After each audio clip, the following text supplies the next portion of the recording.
Good afternoon. Welcome to the weekly livestock market update. I'm Brownfield anchor reporter Megan Grebner. With us, as always, to talk all things markets is University of Missouri Scott Brown. Good afternoon, Scott.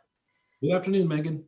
We have a full slate of topics for us to get into today, and looking forward to talking about trade data and some of those other things. But to get things started, let's recap what happened this week in the markets. Yeah, on the cattle side this week, if you look at cash cattle, we were down about $3 this week. Likewise, those feeder cattle auctions around the country were anywhere from steady to $3 lower this week. We had some pretty heavy runs of calves this week in some of those auctions. February live cattle futures contract was down 60 cents, and the January feeder cattle futures contract, it was basically steady on the week.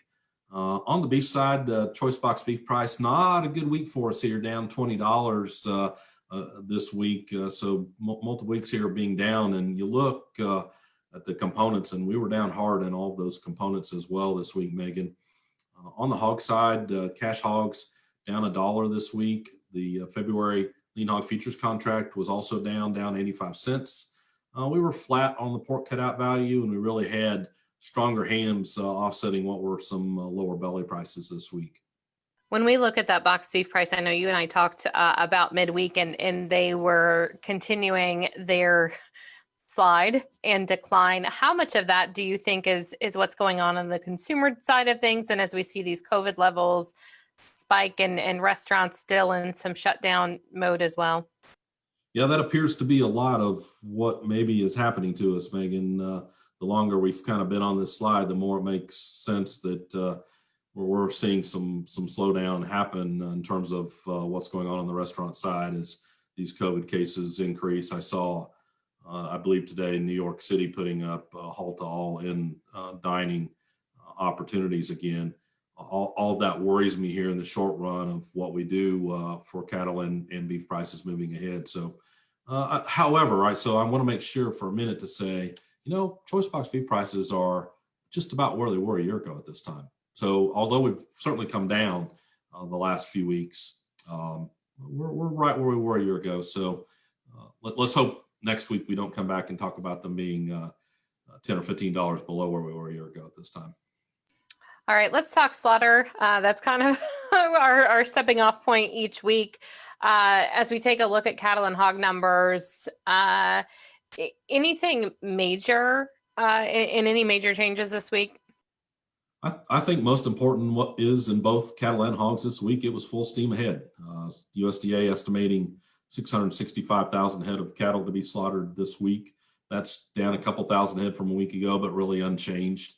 You look at the hog side, we rang the bell again this week, 2.776 million head of hogs to be slaughtered this week, virtually unchanged with where we were a year ago as well as last week. So good numbers on both sides there. So that's helpful as we continue to have ample supplies of slaughter-ready cattle and slaughter-ready hogs.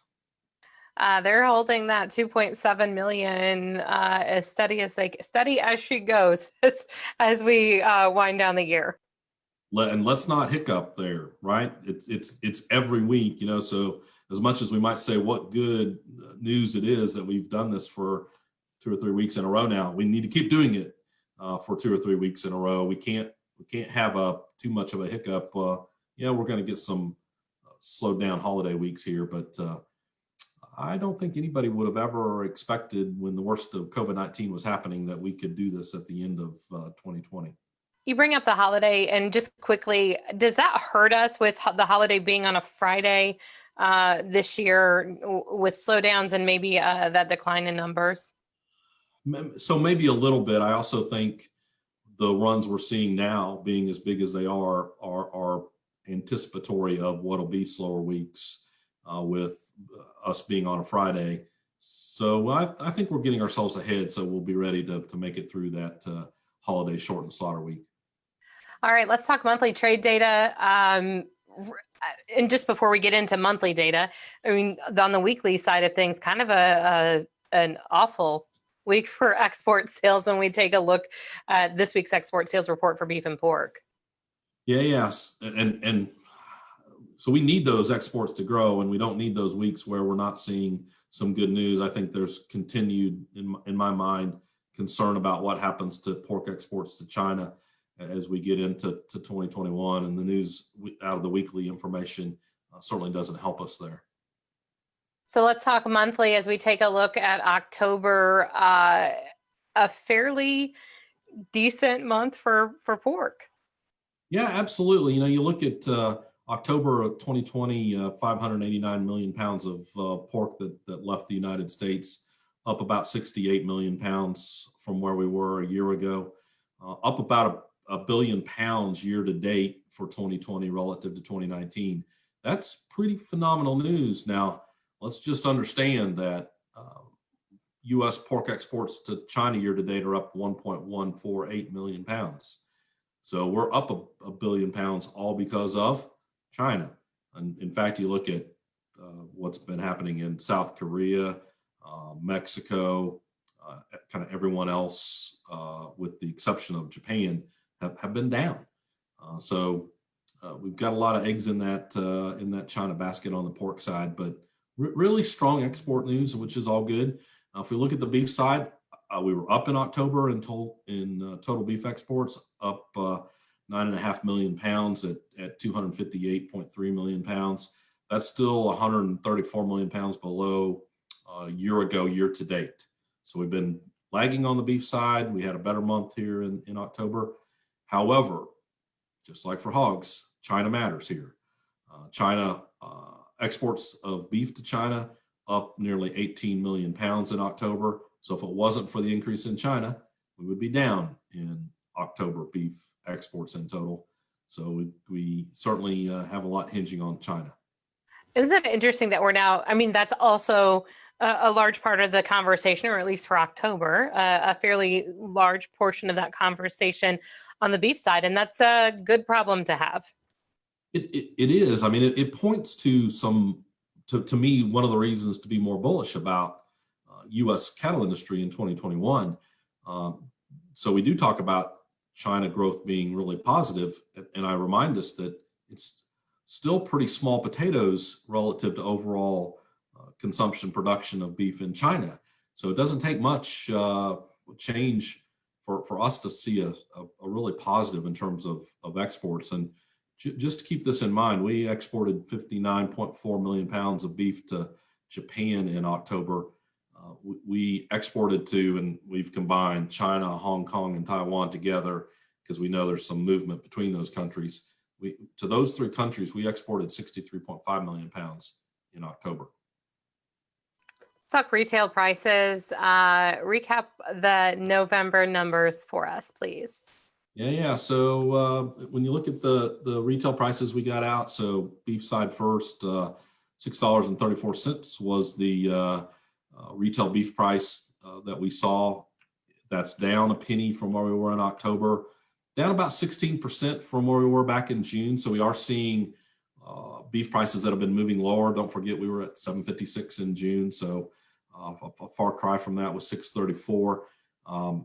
That's still 4.5% above where we were a year ago in November. So higher prices generally. On the pork side, $4.10 was the retail pork price. That's actually up 2 cents, and we've been up now for 2 months in a row.